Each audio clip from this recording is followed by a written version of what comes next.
Hello, everyone, and welcome to another edition of Let's Talk About It. I am, of course, Leo Brown, and we're here to talk about topics that indicate discussion of any kind and debate. Well, not debate, but discussion and thought.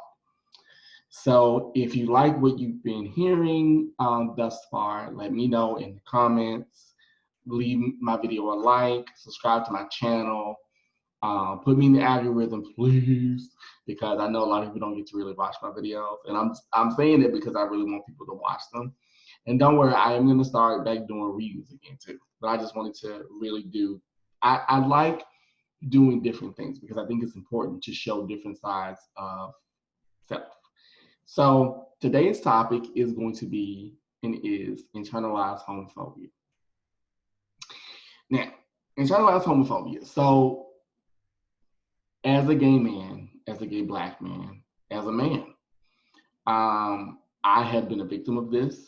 I have done it, and I've had it given back to me. So, what is internalized homophobia? So,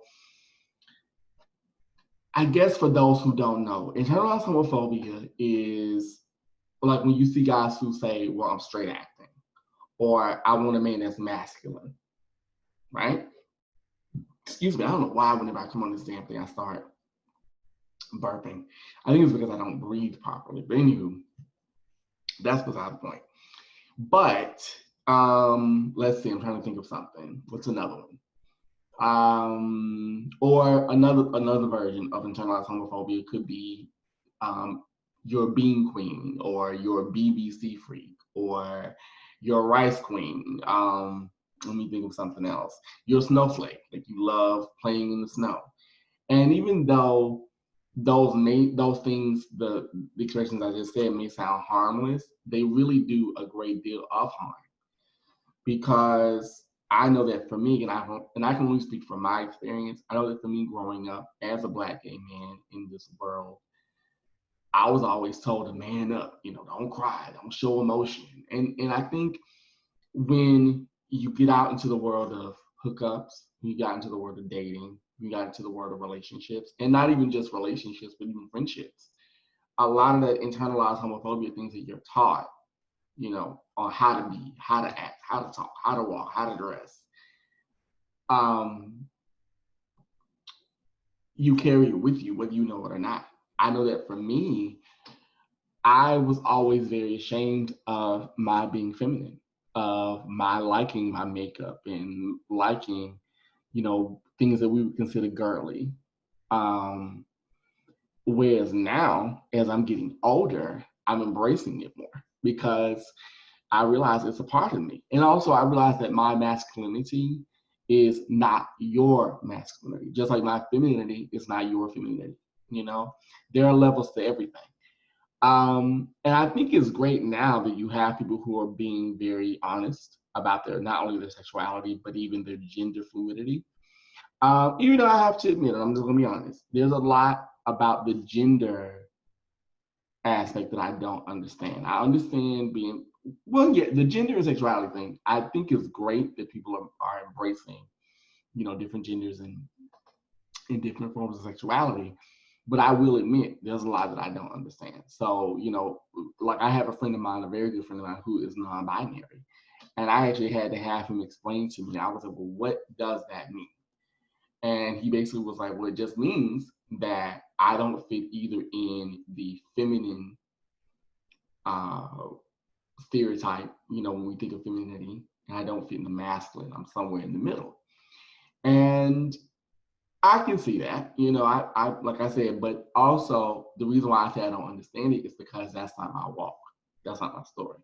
But, I can understand that for a lot of people, because of internalized homophobia, and even in dare I say even biphobia, really, homophobia, biphobia, because we often hear with bisexuals, oh, you're just confused, oh, you're greedy, with people who are transphobic. I think for those who are who are pansexual, who are there's another word too. um,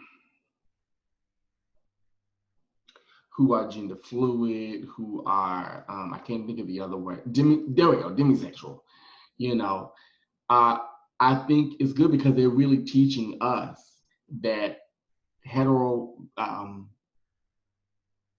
and non-binary people too, are teaching us that heteronormity and internalized homophobia, we have to learn how to, you know, deal with it. And we have to learn to get rid of it. Because even I have to admit, I do sometimes struggle with it myself.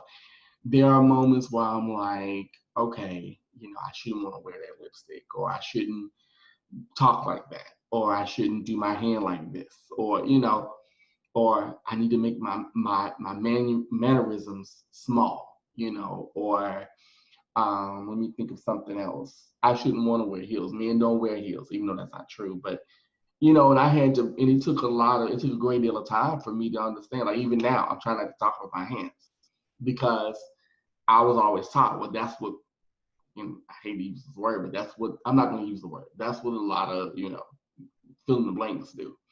So it's amazing how when you really do a lot of introspection, that you start to see like, wow, I do have some deep-rooted issues. Even with me to a point, and like I said, I'm only speaking for me because, you know, this is my experience. But if you can understand where I'm coming from, please share your experience below in the comments. But even when it came to like gender roles, you know, I'm very much that, you know, I'll cook and clean, and, you know, I don't believe that I should be a housewife. But there was at one point in time where I wanted that. That was my ultimate goal. I wanted to meet a man. I wanted to be a housewife, and that was it. I didn't want to work. I didn't want to do anything. And I'm not saying that being a housewife or a house husband isn't a job, because it is. But just that, what am I trying to say? That sense of submissiveness, that sense of allowing somebody that sort of control. You know, I don't have to worry about the bills. You know, the money is good. All I have to do is look cute, you know, even though that's not what a housewife or a house husband does. But that was my thinking at the time. And so I had to really let go of that. And I had to really let go of like, okay, there's nothing wrong with you wanting to be, there's nothing wrong with you liking that you like to cook and clean. You know, you like to cook and clean, you like to, you know, entertain and things like that. But just because you happen to be effeminate doesn't mean that that's your automatic role, you know? Or let me think of something else. Wow, like even I notice, like, even say if I'm on like an app, say I'm on A for A, or I'm on Grinder. Well, I'm not on Grinder, but say I'm on A for A, right? I'm on A for A, or I'm on Jacked. And in that, I put in my profile, you know, I like masculinity, right? And I start rejecting you because you're not my idea of what masculine is. And a lot of us, not all gay people are like this, but a lot of gay men, when we say masculinity, we want hyper masculinity. Just like the same thing is when a lot of gay men say, I like feminine guys. But it's more so some like the hyper feminine, because we often see femininity as weak, and we often see masculinity as strong.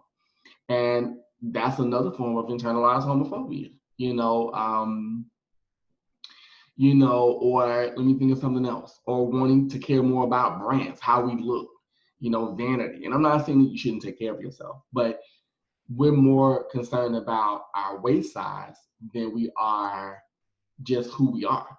You know what I mean? Like, and I think that's why I do understand the body. And it's funny how like a lot of this all connects to certain different things. I do understand the body positivity movement, because I do get it, like body positivity, fat acceptance, even though to me, body positivity and fat acceptance are two different things. But I do understand where it comes from, because what people don't often realize is that gay men, we often struggle with that. We often struggle with body acceptance and body positivity, and learning to love the skin we're in, or to embrace the 30 pounds or 20 pounds we gained, or, you know, our stretch marks, you know, our man boobs. I mean, or even aging. Like a lot of us feel like we have to turn back the hands of time. I've been guilty of that myself. I won't lie and say I haven't. I've been like, well, I gotta, you know, I gotta put on my Pond's cold cream, you know. And I'm realizing like, but wait a minute, who am I trying to, you know, who am I trying to impress? But growing up, I was told, and it was literally like driven into me, especially as I came of age as a gay man, that once you hit 30, and I'm 39, once you hit 30, that was it. And I hated believing that because I was like, that's not true, you know. But unfortunately, that's because in the gay community, okay, I'll say this. It's true, but it's not. And the reason why I say that is because a lot of men I've talked to that were older than myself have often felt like, well, we feel ignored, we feel overlooked because we're not young anymore. But unfortunately, that's true of even the hetero community because we live in a youth-oriented world. We live in a youth-oriented society. We don't live in a world that embraces getting older and the benefits of getting older, not just the you know, the vanity aspect of it all, but even like, you know, the fact that you don't worry as much, the fact that you really learn to put yourself first, the fact that you learn that life isn't done, the fact that you learn to love yourself.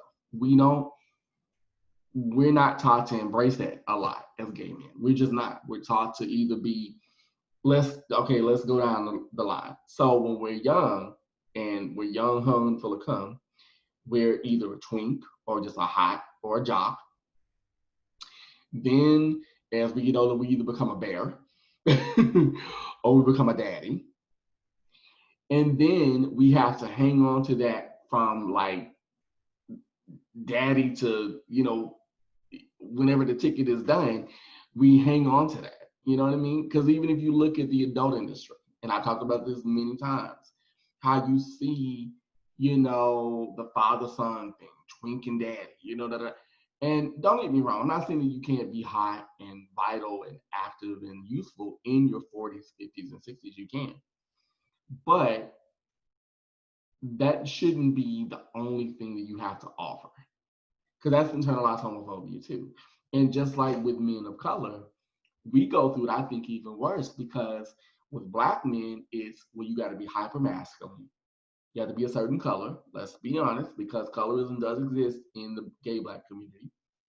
Because I cannot tell you how many times I have met so many Black men that have said, I love men like you, meaning I love men who are thick, but who have a lighter complexion. For me, your complexion doesn't matter. It's what you bring to the table, how you treat yourself, and how you treat me and others. That's what matters. But to a lot of men, that's a thing.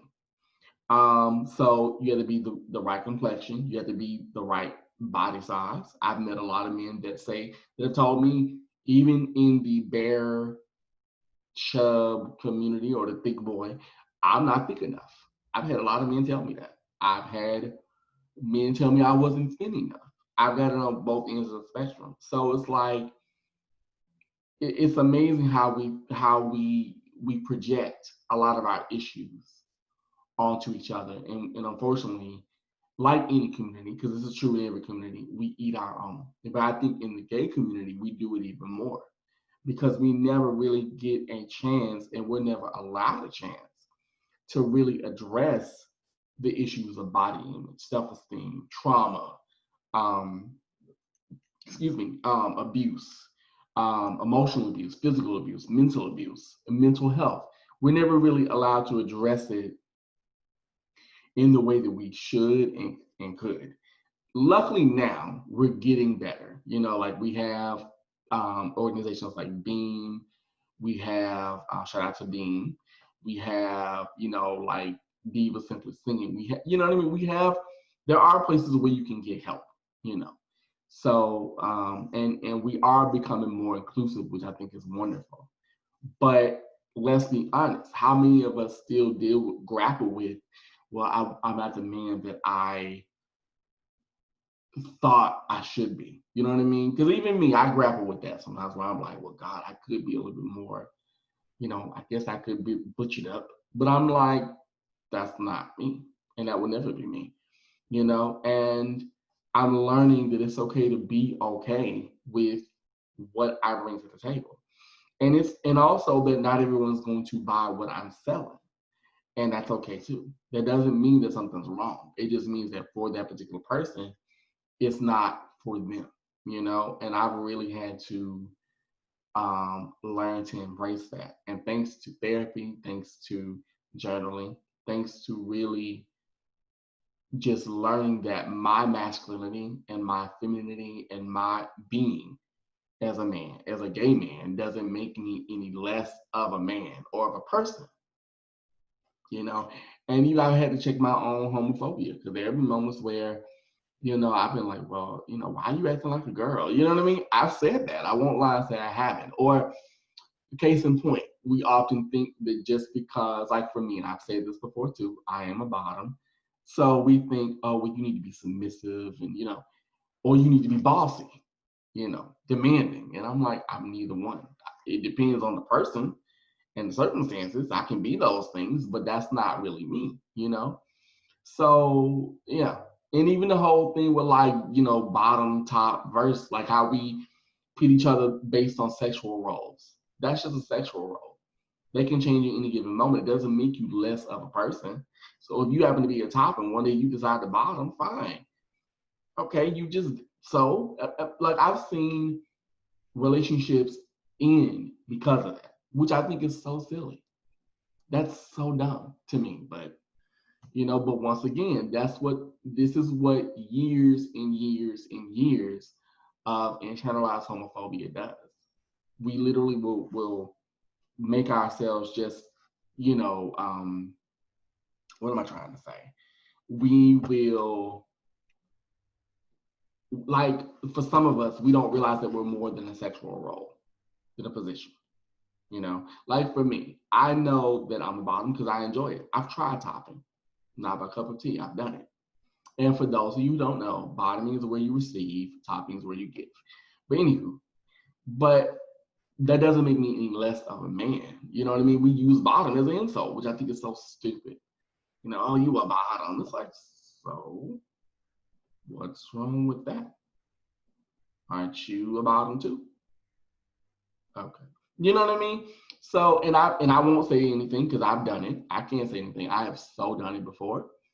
But unfortunately, that's what happens when issues that are beyond the role that we choose to play in the bedroom or even outside of it, when those issues aren't addressed.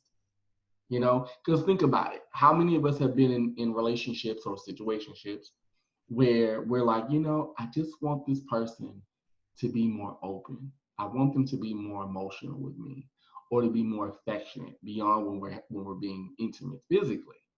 Or how many of us have said, I wish I could be more vulnerable. I wish I could be more open. I wish I could really let somebody in and show them who I really am. How many of us have done that? I have, you know what I mean? But then when you think about the years of trauma, the years of abuse, the years of being told that not only who you love, but how you love and how you express your love and yourself and your gender and your what am I trying? Well, yeah, your gender expression, that is wrong, that it's bad, that it's evil. What do you do with all that? You either take it out on yourself or you take it out on those closest to you. So I mean, luckily we've come a long way, but we have a long way to go. And that's why I say, on one hand, I am happy that because of people being more comfortable with, being queer, being gender fluid, all of that, even though I may not understand that walk because that's not my walk, but I'm happy because it really is bringing up conversation. It really is allowing people to open up about what they feel, how they feel, things like that. So I think that even though I may not understand it because I'm of a different generation, that doesn't mean I can't learn, number one. And number two, it really is bringing up issues and topics that need to be discussed. So that's all I wanted to say. So before I get out of here, I want to ask you, for those of you who have watched my channel, have you or are you a victim of internalized homophobia? In what way has homophobia internalized in your life? In what way does it show up? Leave your comments below. Let me know, because I want to have a discussion. I think we as gay men, especially gay men as we're getting older, we need to have discussions like this, and we need to open up and talk about it. I think it's important. So, let me know what you think. I hope you liked the video. I hope you've enjoyed it. And I'll be back hopefully next week with another topic. So talk to you soon. Bye-bye.